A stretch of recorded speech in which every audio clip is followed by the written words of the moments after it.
Hello friends, welcome to రుచి వంటిల్లు. ఈరోజు మనం మన నోటికి బాగా కారంగా తినాలనిపించినప్పుడు, వంట చేసుకోబుద్ధి కానప్పుడు చాలా టేస్టీగా సింపుల్గా కారం రైస్ ఎలా తయారు చేసుకోవాలో చూద్దాము. ఈ కారం రైస్ను మనం కేవలం 5 నిమిషాల్లో చాలా ఈజీగా చేసేసుకోవచ్చు. టేస్ట్ కూడా చాలా బాగుంటుంది. సో లేట్ చేయకుండా వీడియోలోకి వెళ్ళిపోదాం.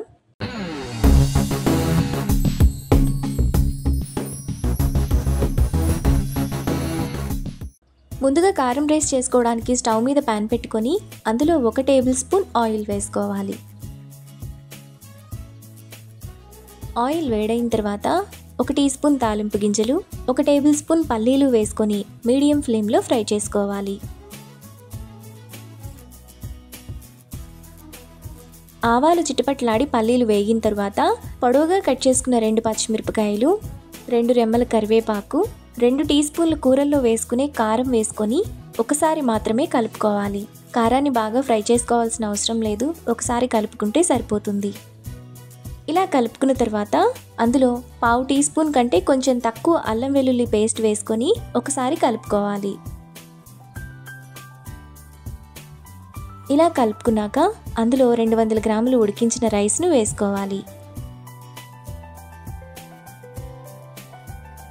ఇప్పుడు టేస్ట్కి తగినంత ఉప్పు వేసుకొని కారం అంతా రైస్కు పట్టేలా బాగా కలుపుకోవాలి.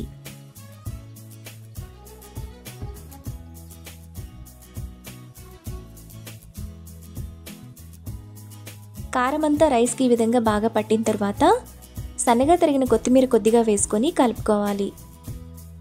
మనకు వంట చేసుకోబుద్ధి కానప్పుడు, నోటికి కారంగా తినాలనిపించినప్పుడు ఇలా కారం రైస్ చేసుకుంటే టేస్ట్ బాగుంటుంది. మనకు చాలా టేస్టీగా 5 నిమిషాల్లోనే కారం రైస్ రెడీ అయిపోయింది.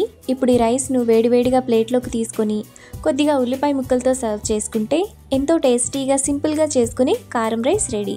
ఈ రెసిపీని మీరు కూడా ట్రై చేసి మీకు టేస్ట్ ఎలా కుదిరిందో నాకు కామెంట్స్లో షేర్ చేయండి. ఈ వీడియో కనుక మీకు నచ్చినట్లయితే లైక్ చేసి, షేర్ చేసి, సబ్స్క్రైబ్ చేయండి.